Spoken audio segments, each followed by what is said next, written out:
Non.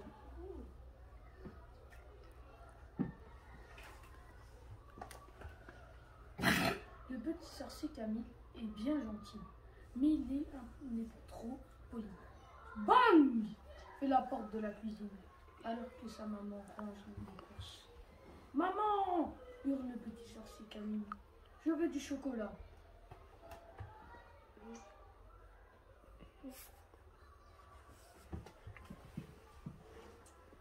Taratata, répond maman. Il faut dire le mot magique. Camille brandit sa baguette magique et hurle. Akakadabra!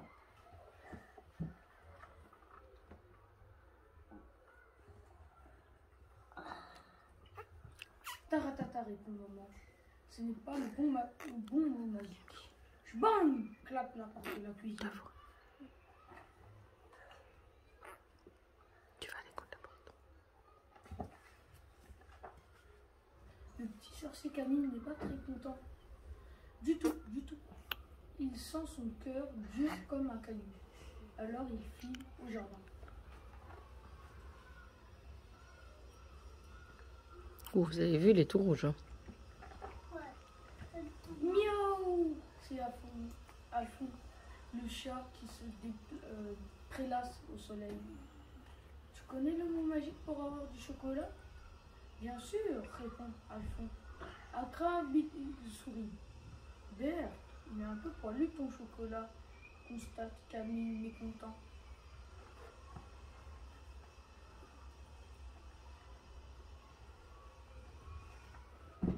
Vous avez vu, c'était quoi le chocolat?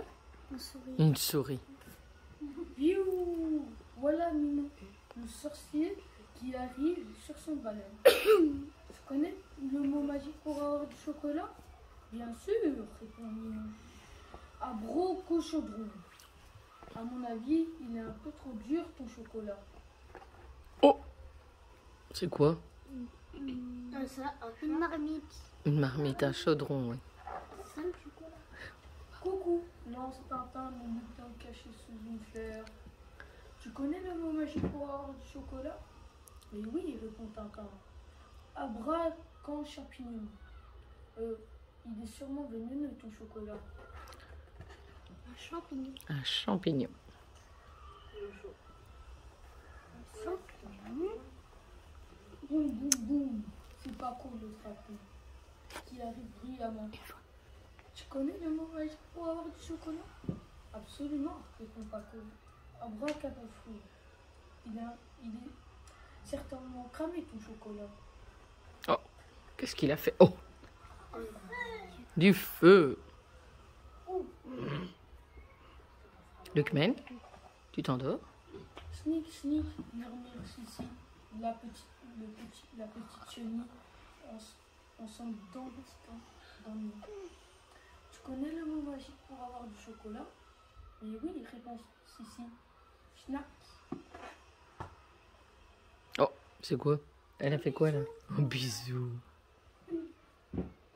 Bisous. Camille sent son cœur devenir tout mou, tout doux, tout doux. Parfois, on n'a pas besoin de baguette, dire des mots magiques.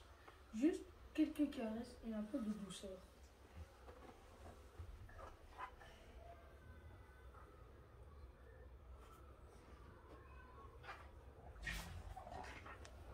Camille va voir sa maman dans la cuisine. Ma petite maman, puis-je avoir un morceau de chocolat s'il te plaît?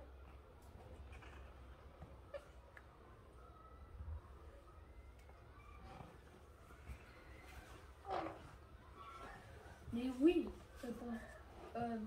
Mais oui, mon petit magicien d'amour. Qu'est-ce qu'il a dit pour avoir le chocolat? S'il te plaît. S'il te plaît. Ça, c'est le mot. Magique. Fin de l'histoire. On peut applaudir.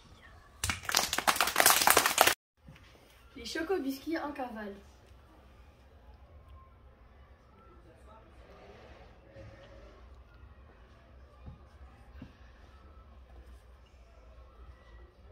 Attention, ça va commencer. Chouette.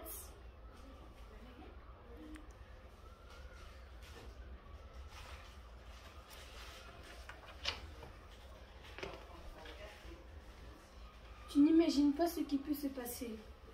Au fond de nos placards, 2 coussins éloignés. Tout à l'heure, j'ai surpris, sortant de leur paquet, 2 gros choco-biscuits, en train de s'échapper.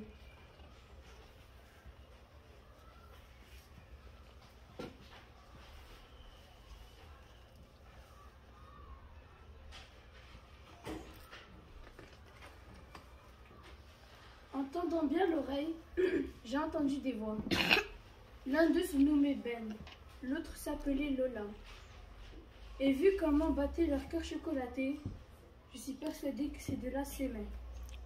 Ils sont amoureux. Ben et Lola. Ben et Lola.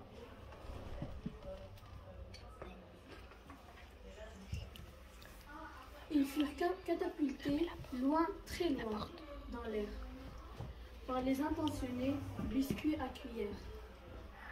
Puis tous deux se poussèrent sans le moindre dégât sur le vieux frigidaire qui gargouillait de joie.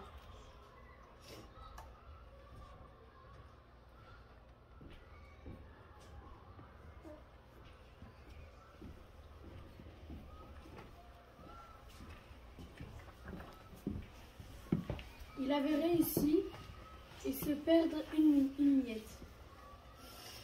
A eu la belle vie, roula des galipettes.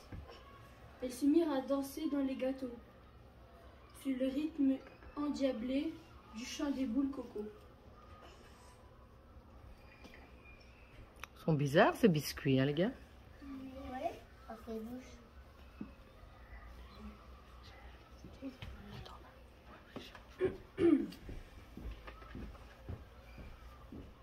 Tout à coup, de là-haut, Lola vit la farine et guida Ben Choco à traverser la cuisine.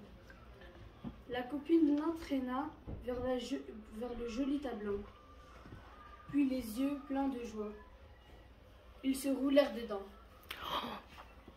C'est une bêtise, non? Ouais, c'est une bêtise. Ah, c'est biscuit. C'est biscuit. Une fois enfarinés, les 2 vilains biscuits se mirent à rouler jusqu'à la coupe de fruits. En 2 dans 3 moments, la banane prit d'assaut, service de toboggan à ses 2 zigotos. La pauvre banane. Il croit que c'est un toboggan. Ah là, c'est la banane. Venez vite les copains, quittez tous vos placards, on s'amuse tellement bien une fois sortis du noir. S'écria Ben Choco, tenant dans sa ménote, en guise de micro, une cerise griotte.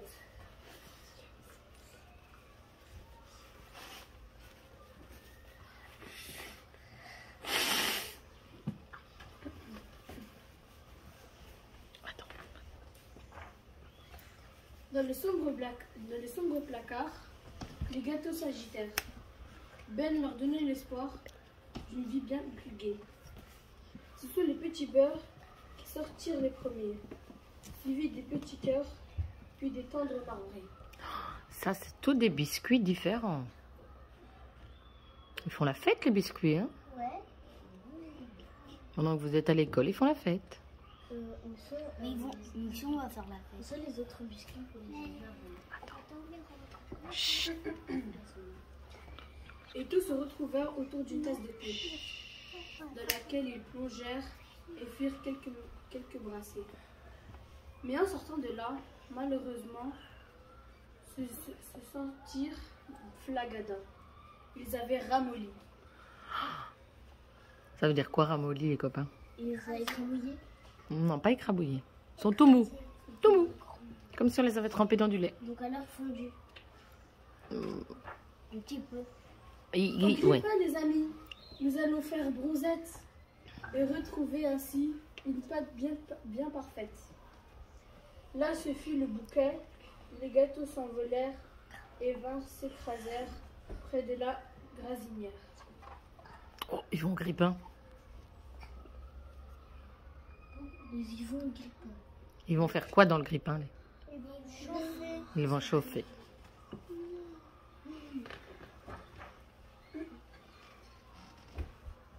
C'est juste à ce moment que tout s'est arrêté. Oui, je t'assure, maman, juste quand tu es rentrée, tout ça c'est de la faute de Lola et de Ben. Et puis de tous les autres qu'on voit ici.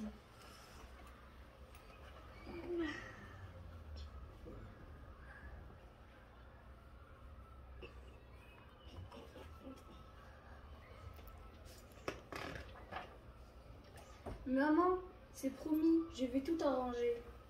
Et ces vilains biscuits, je vais tous les croquer. Ils ont mis le bazar, vous avez vu ça? Ouais. Oui. Mais qui a fait ce bazar? Comme quand Assil va jouer dans le coin poupée.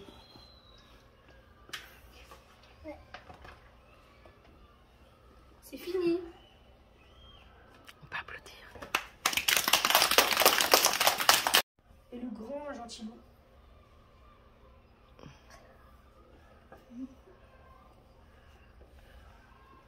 Vous connaissez l'histoire des trois petits cochons? Ah ben vous allez voir que c'est pas la même histoire. Les cochons étaient très gentils et les méchants. Ah ben là on va voir. Il était une fois une maman cochon qui avait ses trois affreux petits cochons dans une toute petite maison. Les petits cochons étaient très méchants et rendaient leur mère complètement folle. J'en ai assez de vous, vilain petit cochon, leur dit-elle. Il est temps que vous appreniez à vous débrouiller sans moi. Alors, elle prépara leurs affaires et les envoya vivre leur vie. Oust!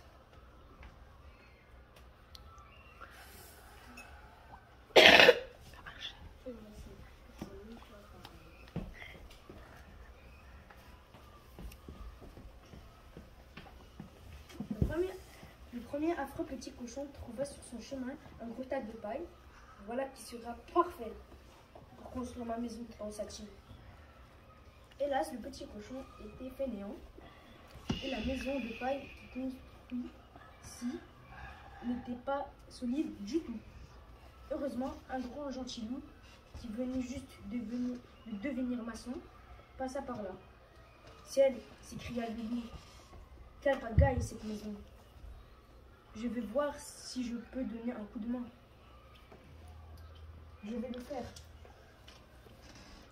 Qu'est-ce qu'il va faire le loup? Il va le manger ou il va l'aider? Il va l'aider. Il va le manger. Non, bah non, t'as pas écouté l'histoire.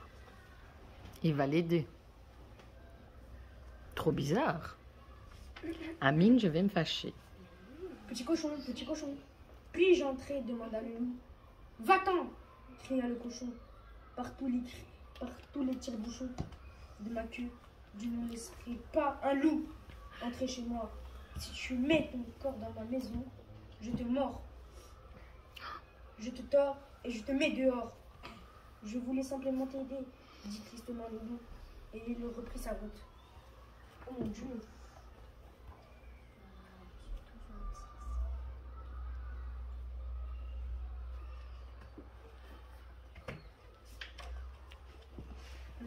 Le deuxième affreux petit cochon trouva un énorme tas de brindilles. Voilà qui sera parfait pour construire ma maison, pensa-t-il. Mais le petit cochon était encore plus fainéant que son frère. Et sa maison fut un véritable désastre. Quand le gentil loup vit l'incroyable fouillis de brindilles, il se dit, ciel, cette cabane risque de s'effondrer comme un château de cartes. Je ferais mieux d'aller donner un coup de main au propriétaire. Nom d'une pipe.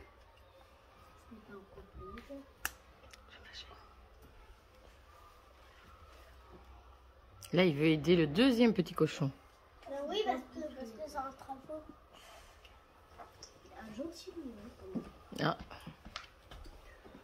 Petit cochon, puis-je entrer? Demanda le loup. Déguerpis! Cria méchamment le cochon.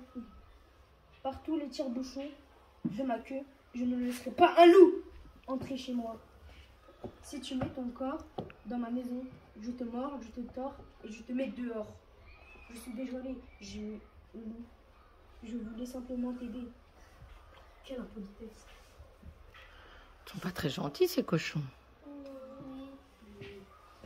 Oh, aucun poulet. Aucune politesse. Tu as raison. Le troisième affreux petit cochon était tellement fainéant qu'il ne voulait même pas se donner la peine de construire sa maison. Alors il trouva un petit poulailler confortable et il s'y installa. Un gentil loup passait justement par là. Oh la vache, pensa-t-il, le pauvre petit poulet. Je dois aller parler à ce cochon. Le cochon pique notre maison. Au secours! C'est quoi un poulailler, les amis? Un poulailler, c'est une maison des poules. Ah, et le cochon, regardez ce qu'il fait. Il rentre. Bah, regardez, ses fesses rentrent même pas dedans. Il est concis. Il est gros. Bah oui. Il est gros. Petit cochon, puis-je entrer? Demanda le loup. Hors de chez moi, lui cria brutalement le cochon. Par tous les tire-bouchons de ma queue, je ne serai pas un loup entré chez moi.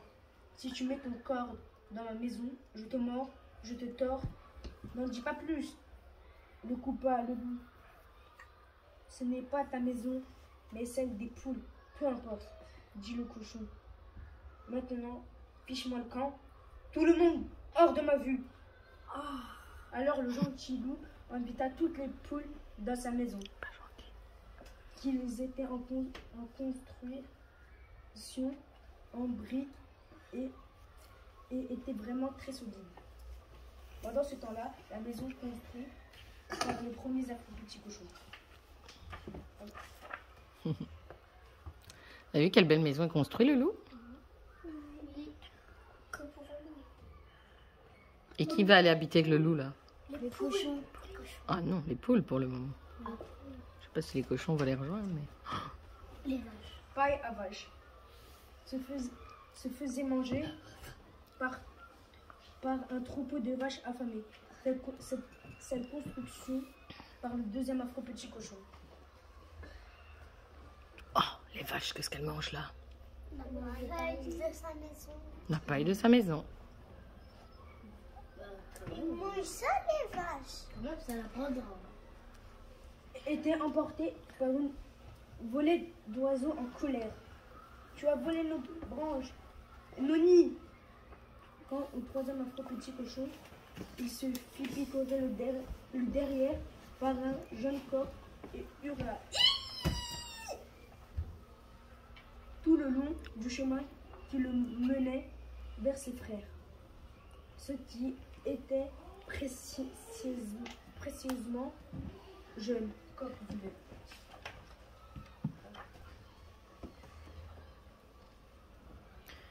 Est-ce qu'ils ont encore une maison, les cochons? Non. Ils vont habiter dans la maison des poules. Ah non, hein. Maintenant, il y a encore un cochon qui est dans sa maison. Mais il l'aura plus. Parce que...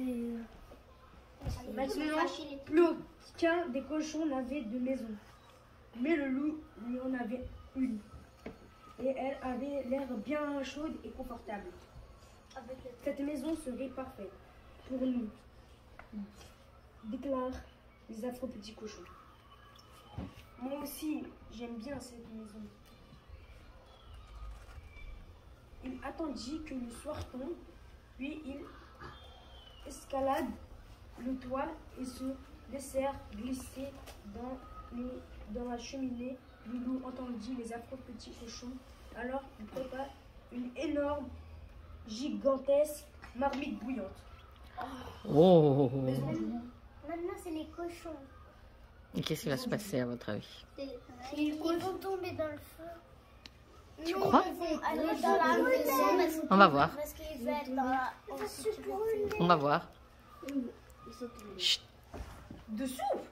Vous devez avoir faim, dit le loup. C'était vraiment le plus doux et le plus gentil loup du monde. Il permit aux petits cochons de rester après un temps. Ils cessèrent d'être affreux petits cochons fainéants et ils construisent leur propre maison en briques. On le savait qu'il allait le faire. On le savait. Ah, vous voyez, il les a pas brûlés. Le cochon, Hein. on dirait il est choqué. Il les a pas brûlés. Ils sont tout gris. Ah, ils sont tombés dans la suie.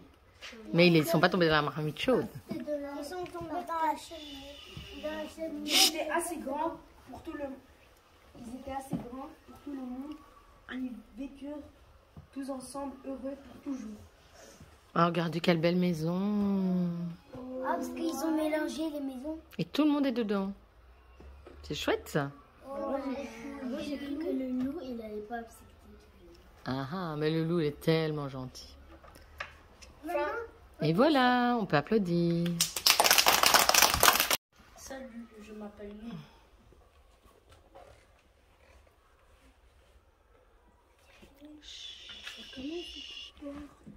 Je suis un très bon chien, je suis tellement gentil que ma famille m'appelle toujours par mon nom.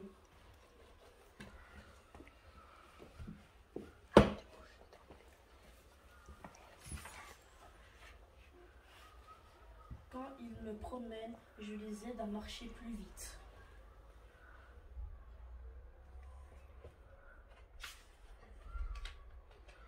Je goûte leur repas pour être sûr que tout soit parfait. Non!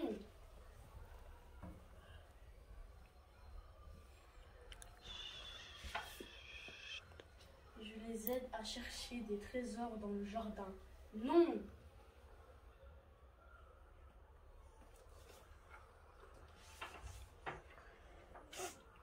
J'essaye de me faire beau pour eux.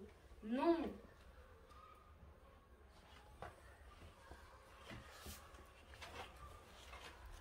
Je réchauffe leur lit avant qu'ils aillent dormir. Non!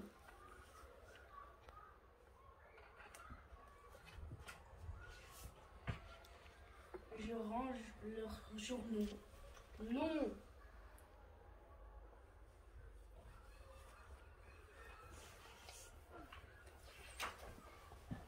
Quand j'ai faim, je me nourris tout seul. Non!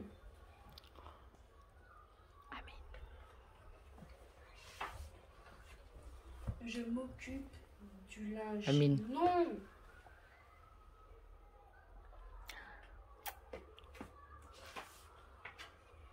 Ils doivent vraiment m'aimer très fort. Et moi aussi, je les aime. Non! Qu'est-ce qu'il fait tout le temps, le chien? Il fait des quoi? des bêtises. Des bêtises. Il s'appelle pas non. Il y a juste une chose que je comprends pas.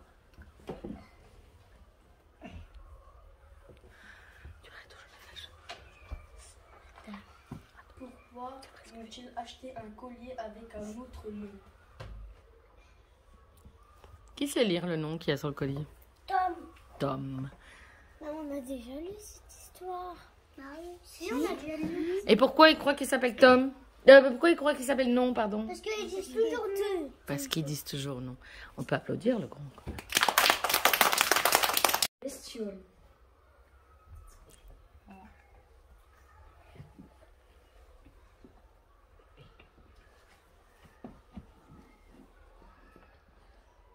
Il était une fois une petite bestiole toute moche, vraiment très moche. Salut!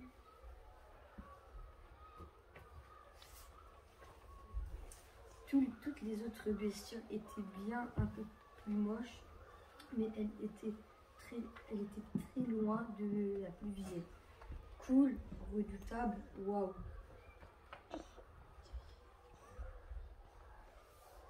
Elle avait des énormes yeux bien globuleux, une drôle de tête totalement difforme,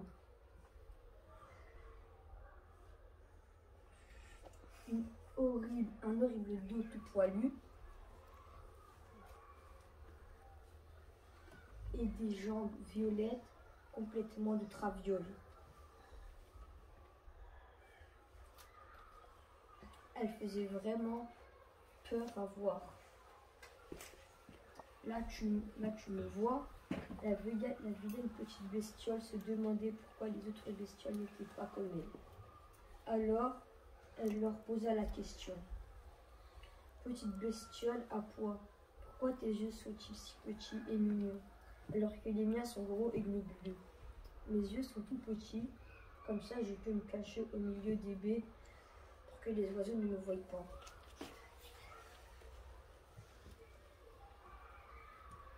Là, tu ne me vois pas. Quand même, on me voit encore. On me voit encore un petit peu. C'est pas grave. Petite bestiole verte, pourquoi ton dos est-il si doux et vert? Pas tout poilu comme le mien, demanda la bestiole toute moche. Mon dos lisse et vert me permet de me cacher dans les feuilles et d'échapper aux oiseaux, répondit la petite bestiole verte. Essaye de me retrouver. On voit ses yeux. Mais c'est parce que toi, t'es un humain que tu la vois. Le plus grand, il est déjà. Petite bestiole bleue, pourquoi as-tu de si grandes ailes virevoltantes alors que moi, je n'ai pas du tout? Questionna la bestiole toute moche. J'ai besoin de mes grandes ailes virevoltantes pour m'envoler où dans le ciel et échapper aux oiseaux. Oh, oh, et loin, loin.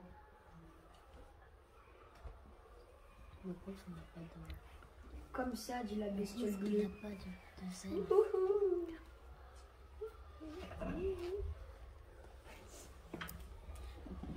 Il n'y a rien ici. Fais ça. Pensa la bestiole toute moche. Si seulement j'avais des tout petits yeux. Rien par ici. Youpi, un dos lisse et vert, de jolies petites ailes virevoltantes. Je serai moi aussi à l'abri des oiseaux. Youpi.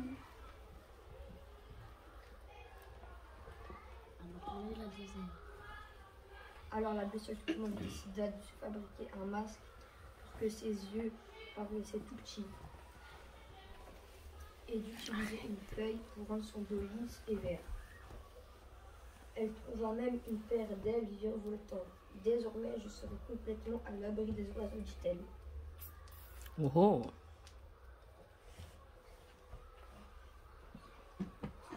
Mais elle n'était pas du tout en sécurité. Son déguisement ridicule la rendait encore plus visible. Maintenant, tout le monde pouvait la voir, y compris dans le ciel un gros oiseau affamé. Ada. Oh, regardez comme elle est drôle. Elle est encore plus moche. Regarde ces oiseaux. Je vois une bestiole bien agitée et croustillante. Là, en bas. Elle m'a l'air vraiment délicieuse. Je peux toujours la voir, moi aussi. Oh, la pauvre.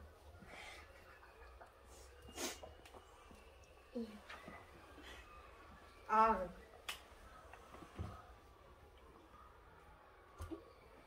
Ah, cria la bestiole toute moche, alors que l'oiseau plongeait sous veille. Les autres bestioles se cachèrent ou s'envolèrent précipitamment lorsque soudain quelque chose de très étrange se produisait. Et puis c'est aussi je crois. La terrible peur qu'elle éprouva dans cet instant rendit la bestiole toute moche encore plus vilaine. Ses gros yeux globuleux s'agrandissaient encore, sa drôle de tête difforme se mit à trembler, les poils de son horrible dos se hérissèrent, et ses jambes mauvaises tordues se remirent à onduler. Ouh là là, elle est moche, hein. Oh, on dirait une mille pattes. Je m'en vais. Zeur, s'exclama l'oiseau. Cette bestiole est vraiment dégoûtante, il me donne la nausée. Il s'envole donc à la recherche d'une savoureuse gentille chenille. Ouvre la bestiole toute moche. Crièrent les autres bestioles. Elle est tellement vilaine qu'elle a fait fuir l'oiseau. J'adore être laide, déclara fièrement la bestiole toute moche. Et monsieur tout moche approuva. La trouvait formidable. Oh, il y a un monsieur tout moche. Il est encore plus moche. Oui. Chut, chut, chut, chut, écoutez. Ils tombèrent follement amoureux et eurent un tas de bébés bestioles. Tous encore plus moches que leurs parents. Oh, regardez toutes les bébêtes toutes moches. Il y a une qui a une carie. Bon, d'où t'as vu une carie, toi? Chut.